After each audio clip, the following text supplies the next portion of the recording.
it is important for me to go ahead and affirm that I think same-sex couples should be able to get married. So the president comes out on the issue of gay marriage today when he doesn't have to. Why? It's in every newspaper, New York Post, LA Times, New York, you name it. It's the leading headline across America. Because he saw what happened in North Carolina just yesterday. 60-40, it was not 51-49. Overwhelmingly, people said no to gay marriage. It's the same in 31 states now. There's only two reasons he would do this today. One, he knows the fix is in and they're going to win. So it doesn't matter if he supports the gay community now or not, because they're going to rig the vote. Or two, the gay community is so powerful financially that they said to him in no uncertain terms, either you come out for gay marriage the day after North Carolina or we're withholding $100 million. So now we come back to the election. Here we have the most divisive, unpopular president in American history. On the most incendiary of all issues, the day after the people in North Carolina say no to gay marriage by a major league majority, 60-40, he says, I support gay marriage. This was not a blunder. This was on purpose. So why did he do it the day after? Did he just commit political harry-carry? Because this only makes sense if the fix is in. Or the money from Hollywood and other gay quarters was going to be withheld. They certainly wouldn't have given it to Romney.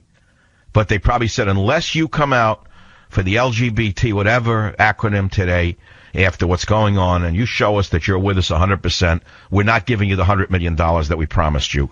We're not going to bundle it. I'm telling you right now, he lost 10 to 12% of the African-American vote.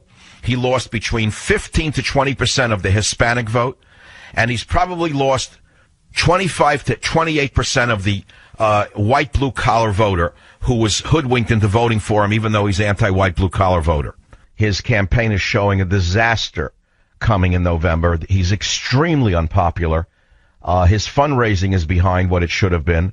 The economy, the runaway inflation, the disaster called his cuts against the U.S. military. He's destroying the military, the smallest Navy since World War I.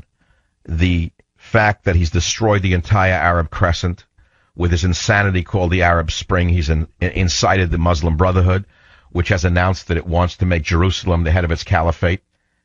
You see, these are really big issues that should be discussed. This is a sort of criminal regime that is totally opposed not only to the majority of the American people, but is actually against the law. They're above the law. They're acting outside the law. They appoint czars. Let's start with the obvious. When in American history has a president appointed czars rather than cabinet officials who basically in some ways report to Congress? Where did these czars come from? Are we living in the Soviet Union of 1917? So let's start with his beginnings. The man is a Marxist in his origins. He's a Marxist in thinking. In terms of his social policies, I believe they've been disastrous.